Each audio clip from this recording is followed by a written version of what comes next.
Et à 7h40, les acteurs de l'actualité en direct sur Europe 1 avec votre invité ce matin, Mathieu Béliard. Il s'agit de Laurent Milchior, co-gérant du groupe Etam. Bonjour Laurent Milchior.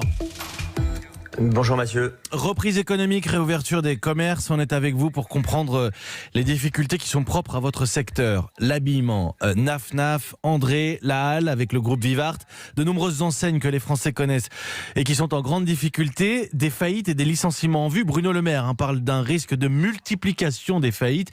Ma première question est extrêmement simple. Etam, avec les enseignes Undies ou Maison 1, 2, 3, ce sont 743 magasins, 4600 salariés en France. Est-ce que la survie du groupe Etam est en jeu en ce moment ? Alors, on a la chance que ce ne soit pas le cas, parce qu'on a fait le nécessaire depuis une dizaine d'années, et donc je pense qu'on est compétitif par rapport aux acteurs internationaux, et on a la chance d'être sur un secteur de la lingerie qui est un petit peu plus préservé que le secteur de l'habillement, où il y a eu une concentration des acteurs comme il y a eu dans l'automobile en son temps, ou dans l'aéronautique probablement dans les années à venir, et donc on a une taille critique en lingerie. On est 7e acteur mondial et dans les 3 premiers acteurs européens, donc on a la taille qui fait que on va s'en sortir, même si on va faire appel à un prêt garanti d'État, un PGE, pour passer la crise de trésorerie qui s'annonce devant nous forcément suite à la baisse d'activité pendant les 2 mois de confinement. C'est une crise de trésorerie, le mot est utilisé, c'est important. Vous n'avez plus de sous pour fonctionner. On a encore des sous. On a fait un prêt garanti d'État de 70 millions d'euros qui sera nécessaire en fonction des hypothèses en fin de cette année pour passer des pics, puisqu'on a des cycles de vente et d'achat beaucoup en Asie encore, même si on a rapatrié une petite partie plus proche de la France, et donc à ces moments-là, en octobre, en novembre, effectivement, il y a une sortie de cash importante et on aura besoin de ce prêt garanti d'État. En tout cas, c'est dans nos simulations, c'est le cas. C'est le moment où vous en aurez besoin, je comprends bien. La reprise économique qui passe évidemment par la réouverture des commerces. D'abord, que constatez-vous depuis le 11 mai, Laurent Milchior ? Est-ce que vos clients, vos clientes sont de retour ? Alors, faut faire attention à la lecture de ces chiffres. Quelque part, ils sont assez positifs pour un certain nombre d'enseignes.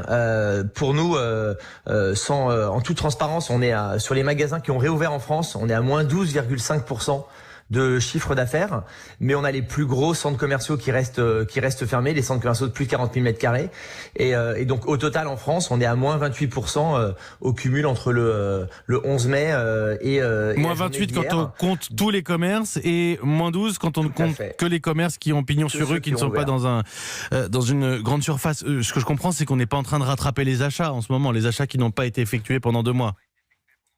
Non, alors dans notre activité, on n'est pas en train de rattraper. Il y a des enseignes de périphérie qui font beaucoup d'enfants, qui ont fait des très gros chiffres d'affaires au redémarrage, où il y a eu un rattrapage parce que les enfants ont beaucoup grandi en 2 mois et donc il a fallu s'équiper.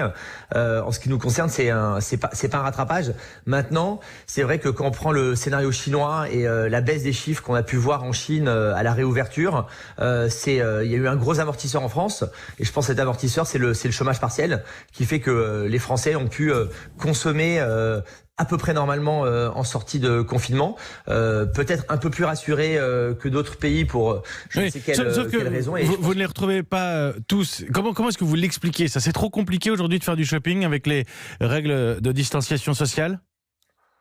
Non mais qu'on soit clair, je pense que les règles de distanciation font qu'on n'a pas envie de se ruer dans les magasins dès le premier jour. Il y a clairement un indicateur d'âge. On a une enseigne qui s'appelle Maison 123 qui s'adresse à une femme de plus de 50 ans. Clairement, les chiffres sont très négatifs, alors que notre enseigne Undies qui s'adresse aux 15-25 ans, les chiffres sont très positifs.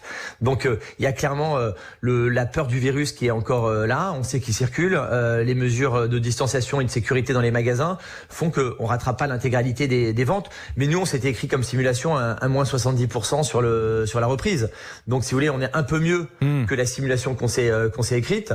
Pour autant, ça va prendre un certain temps, et on sait très bien tous qu'en septembre, on a une crise économique et une crise sociale qui nous attend. Tous les acteurs économiques français, que ce soit le commerce ou d'autres industries.